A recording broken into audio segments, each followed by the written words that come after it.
Nah, sekarang husnul khulqi. Husnul khulqi itu artinya adalah perangai yang baik, akhlak yang baik. An Abi Dzar, Jundub bin Junadah, wa Abi Abdurrahman Mu'ad bin Jabal. Jadi ada dua periwayat hadis ini, ada Abu Dzar dan Mu'ad bin Jabal. Ini nama nama apa namanya? Nama terkenalnya Mu'ad bin Jabal. Ini nama terkenalnya Abu Dzar, gitu ya. Kalau ini istilahnya dalam bahasa Arab nama kunyah. Kunyah itu kalau misalnya kita punya anak nih, misalnya Hanifah, ibu Mama Hanifah gitu kan, punya anak namanya Hanifah. Terus ibunya dipanggilnya oh Mama Hanifah, papahnya Hanifah gitu. Papa Hanifah itu namanya kunyah dalam bahasa Arab. Ya. An Rasulillah Shallallahu Alaihi Wasallam ittaqillaha haitsu ma kunta wa atbi'is sayyi'atal hasanata tamhuha wa khaliqin nasa bi khuluqin hasanin. Bertakwalah, kata Rasulullah pada Abu Dzar dan Mu'ad, bertakwalah kamu dimanapun kamu berada. Wa'at bi'isayyatal hasanata. Kalau punya kesalahan, ya ditambal dengan kebaikan. Insya Allah nanti kesalahan ini diampuni dosanya. Wa khaliqin nas bi khuluqin hasanin. Nah, salah satu bentuk kebaikan itu apa? Yang nggak mahal, nggak harus beli di mall-mall, nggak harus beli di Shopee, nggak harus beli di Tokopedia, dan gratis. Tapi kita harus harus bekerja keras. Karena kalau tidak terbiasa maka itu tidak bisa kita lakukan. Yaitu apa? Yaitu berakhlak yang baik. Gitu ya, berakhlak yang baik.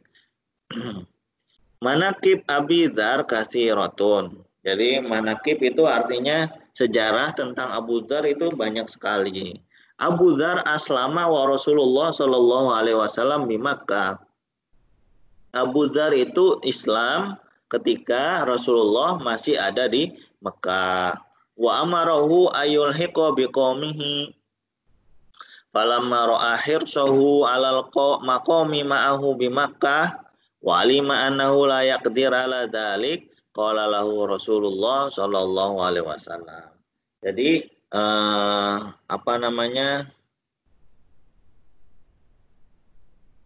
Abu Dzar ini disuruh karena dia seorang pemimpin, Abu Dzar ini disuruh ya sudah sana temuilah masyarakatmu gitu. Tapi karena dia itu maunya sama Nabi, tinggal di Makkah dan Nabi itu ya kata Nabi ini ittaqillah haitsu ma kunta wa atbi'is sayyi'atal hasanata tamhuha. Ya udah nggak apa-apa di Mekah aja. Dimanapun kamu berada, kamu bertakwa ya. Kalau misalnya ada perbuatan kekeliruan, kesalahan yang pernah kamu lakukan, ya minta ampun. Kemudian kamu berbuat baik, gitu. Berbuat baik, nanti perbuatan yang buruk ini akan diganti atau akan dihapus karena kamu melakukan perbuatan baik. Wa hadza muafiqun liqouli ta'ala. Nah, hadis ini wat bi sayyatal hasanata tamhuha itu sesuai dengan firman Allah, innal hasanati yudhibnas sayyiat.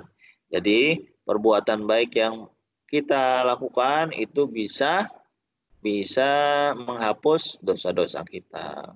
Tapi ya nanti ditimbang mana amal yang paling banyak, amal buruk atau amal baik gitu. Tetap ditimbang. Jadi ini surat Hud ayat 114.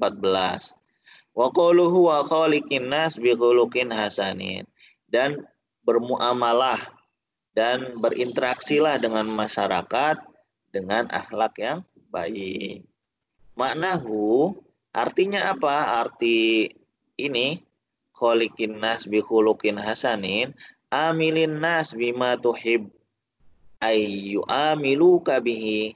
Jadi berinteraksilah dengan masyarakat dengan perangai yang kalau kamu itu suka dengan perangai itu, masyarakat juga suka. Yang kamu nggak suka dengan perangai itu, masyarakat nggak suka, tinggalkan gitu. Jadi kalau kamu nggak mau dicubit, jangan mencubit gitu. Ya kan peribahasanya seperti itu.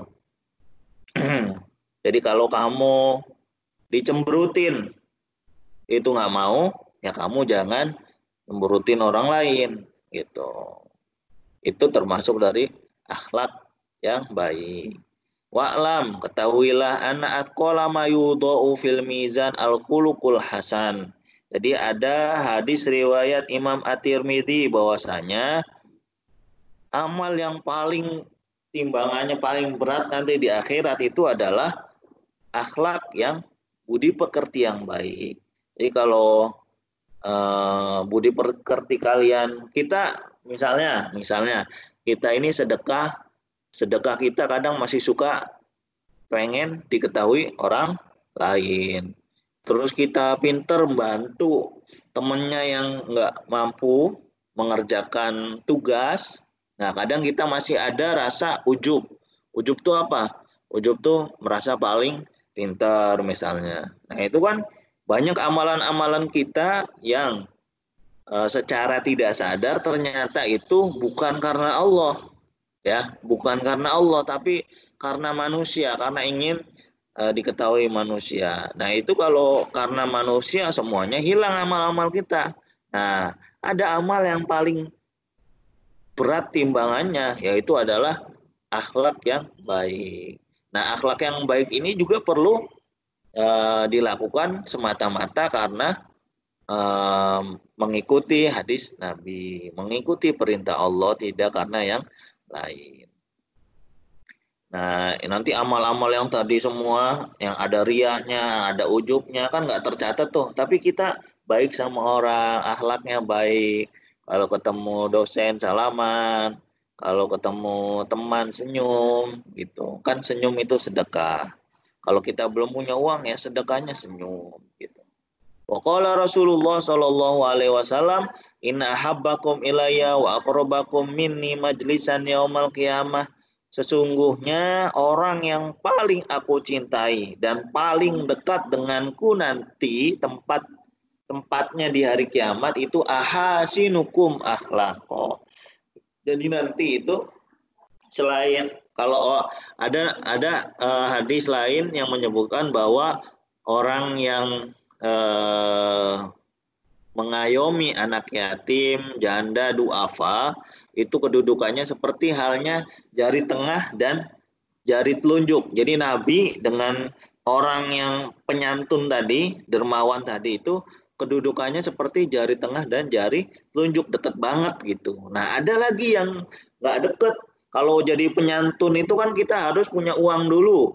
Kita harus punya yang berlebih gitu ya. Kalaupun nggak berlebih kan ya paling seberapa kita nggak bisa bantu orang banyak. Ini ada yang gratis ya, posisinya itu sama dekat dengan Nabi. Itu dekatnya seperti apa ya, pokoknya dekat, nggak uh, mungkin lebih dekat dari jari tengah dan jari telunjuk itu. Jadi orang yang penyantun tadi tuh sama Nabi nanti di hari akhir posisinya kayak jari telunjuk dan jari tengah. Nah, ini ada yang gratis, nggak bayar, tapi itu sama seperti itu, yaitu apa? Ya, akhlak yang baik, akhlak yang baik. Karena apa? Wa husnul khuluqi min sifatin nabiyyin. Akhlak yang baik itu adalah akhlaknya para nabi, para utusan Allah, dan orang-orang mukmin terpilih. La yujuz la ya la ya juzuna bisayiati sayi'ah. Jadi termasuk akhlak baik juga apa? Kalau ada keburukan yang dilakukan orang lain kepada kita, itu nggak dibales lagi dengan keburukan. Itu termasuk akhlak baik. Bal ya'funa wa yasfahun, ya sudah, memaafkan saja. Dan wa yusinuna ma'al isa'ah alaihim, dan walaupun orang itu jahat sama kita, orang itu jahat sama kita, tapi kita tetap berbuat baik, gitu ya. Itu termasuk dari akhlak yang baik. Nah, misalnya ada yang bertanya, Ustadz, misalnya boleh nggak kita membalas apa yang dia balas? Boleh, tapi kita nggak termasuk dapat dari akhlak yang terpuji ini, akhlak yang baik ini. Jadi kalau dia menyakiti, kita balas sesuai dia menyakiti kita, itu boleh. Tapi kita nggak dapat pahala budi pekerti yang baik ini gitu. Juga dibolehkan misalnya ada orang pernah berbuat kita misalnya pernah disakiti, diabaikan karena kita dulu nggak punya power apa-apa gitu, bukan siapa-siapa. 10 atau 20 tahun kemudian kita secara ekonomi naik, ya, secara ekonomi naik gitu kan. Ternyata orang yang pernah menyakiti kita itu jatuh terpuruk, ya, jatuh terpuruk. Suatu saat minta bantuan ke kita gitu, minta bantuan ke kita. Nah, minta bantuan ke kita biasanya, ya, biasanya kan kalau orang yang pendendam itu, ngapain gue bantu, lu dulu nyakitin gue, nggak pernah bantu gue susah gitu, sekarang aja udah jatuh lu datang ke sini. Biasanya kan kayak gitu ya orang-orang, biasanya kayak gitu. Nah, kita jangan seperti itu, tapi diperbolehkan juga misalnya kita bantu ala kadarnya, tapi kita sebutkan keburukan orang itu boleh di depan dia. Misalnya gini, ya udah nih saya bantu ya. Nah, nanti kalau kamu udah sukses, jangan seperti dulu. Jangan seperti dulu. Dulu saya lagi terpuruk, minta bantuan sama kamu, nggak dikasih gitu kan. Kirain kamu terpuruk ke sini, ya udah nggak apa-apa saya kasih. Tapi kalau kamu nanti udah sukses lagi, jangan seperti dulu. Nah, itu boleh menasihati seperti itu. Jadi itu bukan termasuk hal yang tidak diperbolehkan, tapi diperbolehkan menasihati modelnya kayak gitu.